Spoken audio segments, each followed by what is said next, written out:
Hey everybody, Mo Bunnell here, your host at Real Relationships, Real Revenue. I'm with the CEO of Rural Sourcing today. It's Monty Hamilton, and he has scaled their growth from about 10 people to over 1,000. Pretty cool. They're building software products with amazing coders in rural America. Really neat concept, and it's growing like crazy underneath Monty and his team's leadership. Pretty cool stuff. What we talk about in this episode is, while we start with sort of Monty's definition of business development, what's really interesting is we take that, and as we get deeper into the show, we talk about, from his perspective, from a CEO's perspective, from people calling on him, he's the decision maker now, what gets his attention to get a meeting and what continues the conversation afterwards when he's working with somebody else. Really interesting way of looking at it, where usually in the show we're talking to the rainmaker, if you will. Monty's a rainmaker in his own right, but in this case we flip the script and we talk about what does it feel like from his perspective being called on, and what does it take to get a meeting, and what does it take to get a second meeting. Pretty interesting stuff to talk about rainmaking to a rainmaker as a decision maker. I hope you followed that. Now, if you want our best thinking in business development, I take a couple hours a week to write something you can read in a couple minutes. It's called the Grow Big Playbook, and all you've got to do to get it is go to growbigplaybook.com. You can sign up in a couple seconds. There's no charge for it, and it give you our best and brightest thinking every single week. All right, and Monty's a subscriber. He frequently replies to articles, which I love. All right, so here is Monty Hamilton, CEO of Rural Sourcing.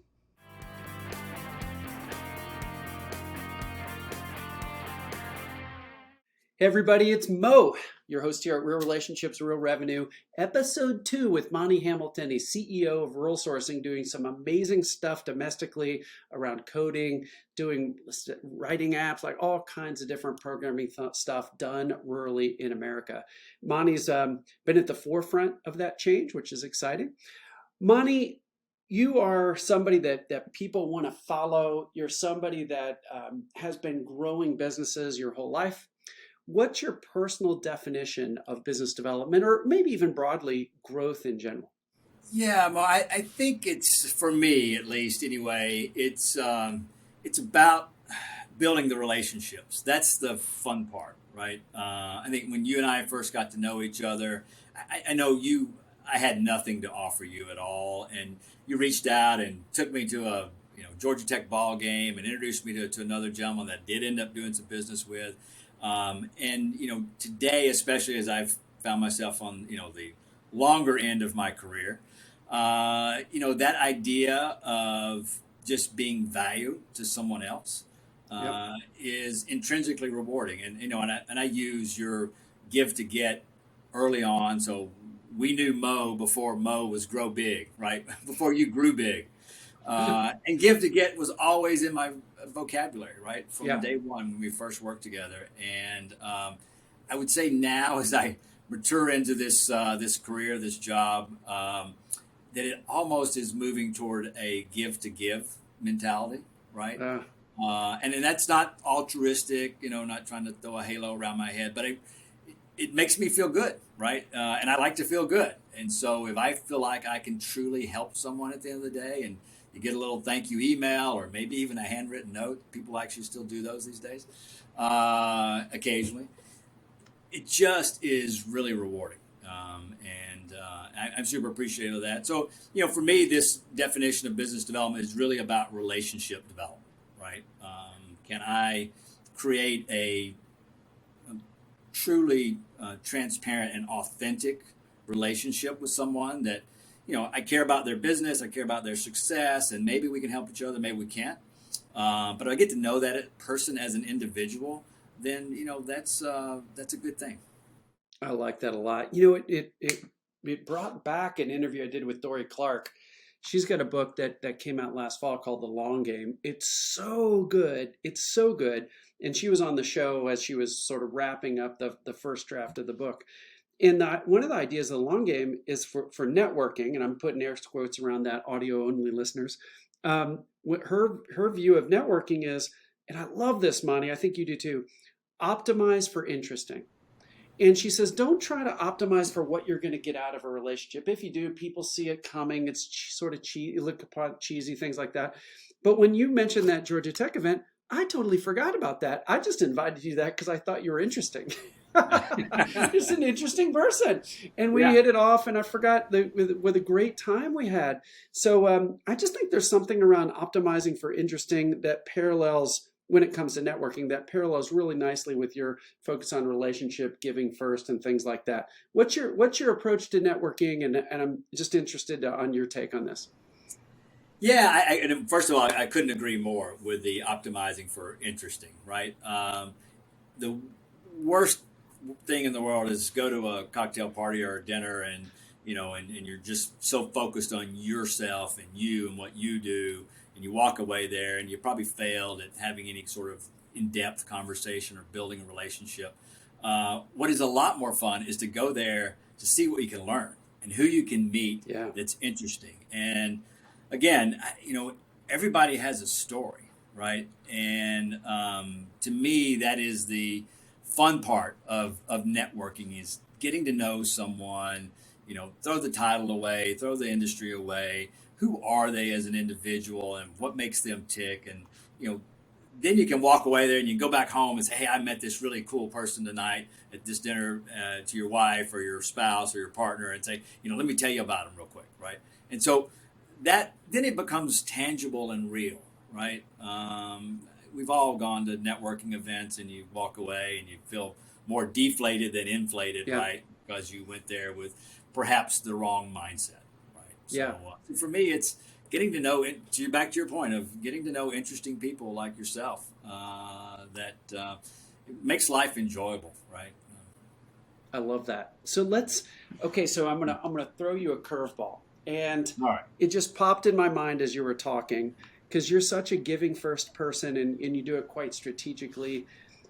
Now let's flip the script. What's interesting thing about having you on the show is not only you are sort of a growth leader and somebody who's inspiring change in people all the time. It's what you do. I've known you for a long time. I've seen you do it over and over again, both professionally and in your personal life too. What's interesting for me is flip it now. Now you're put on your normal day-to-day role. You're a CEO. And just with that title, a gazillion people are calling on you, right? They're trying to establish relationships with you. So now now put yourself in the shoes of your normal day-to-day. You're the decision maker.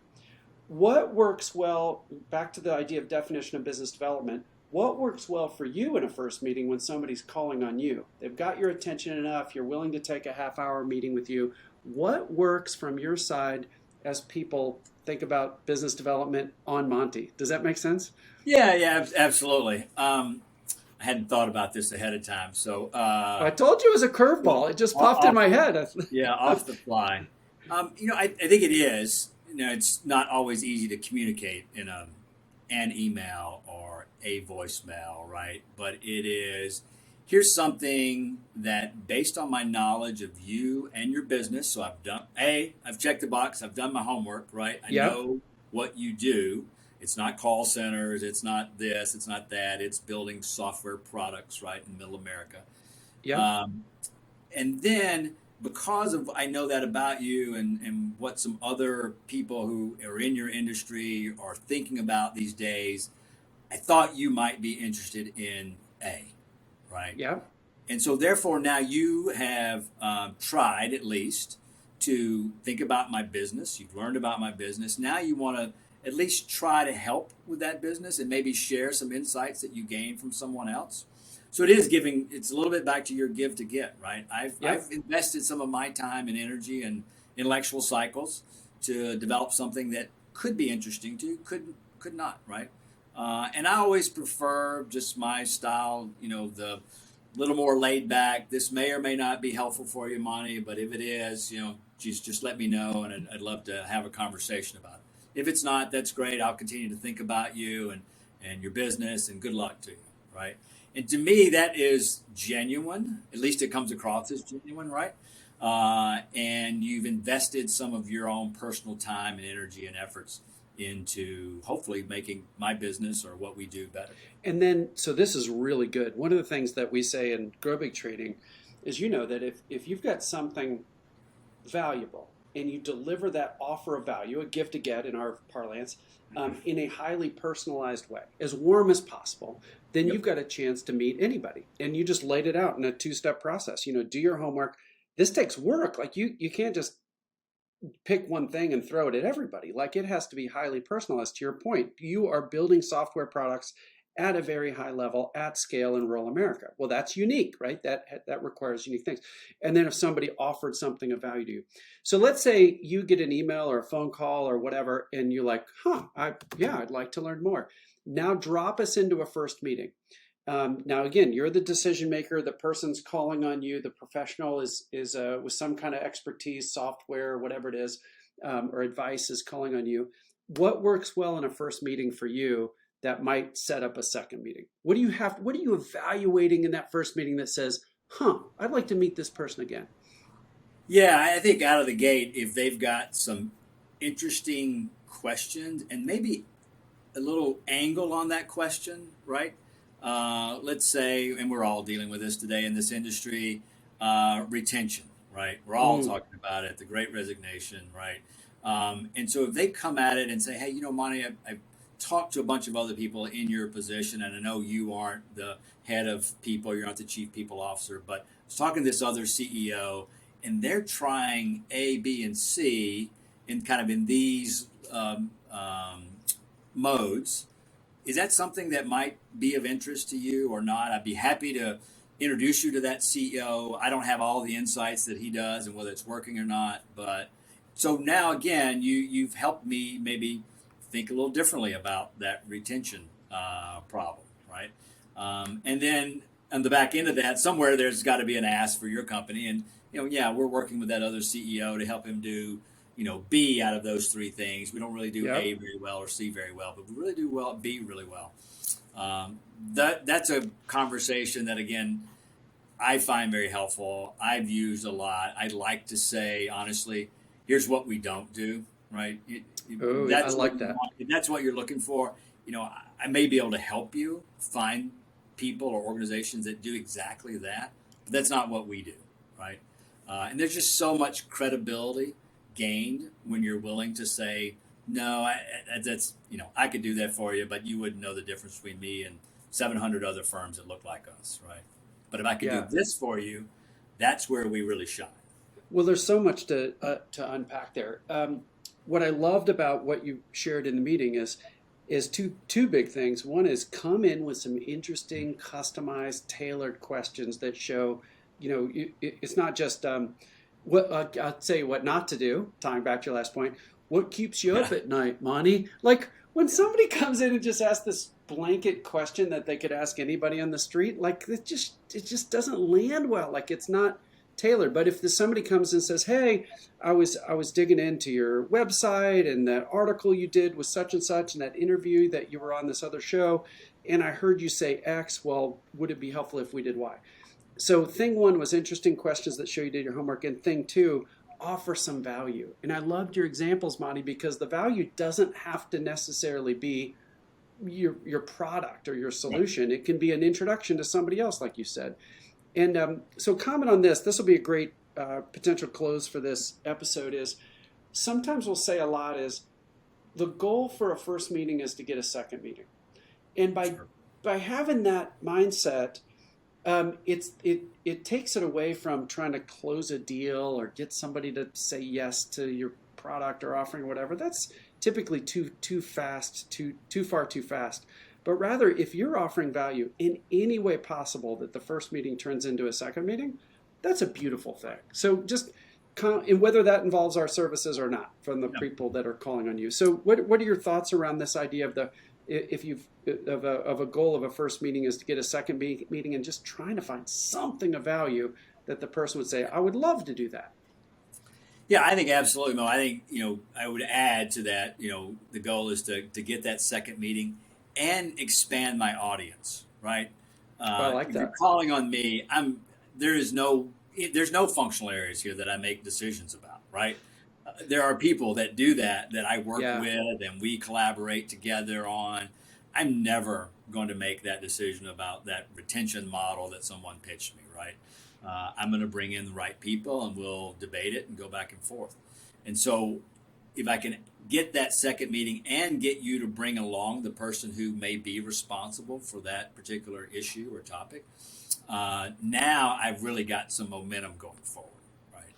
And I think that's critical. And just on the other point, if I can revisit for a minute the idea of walking in with questions. When I first got into the consulting world, I remember one of my partners talking to me about the best way to make a huge impact in a meeting is to have interesting questions.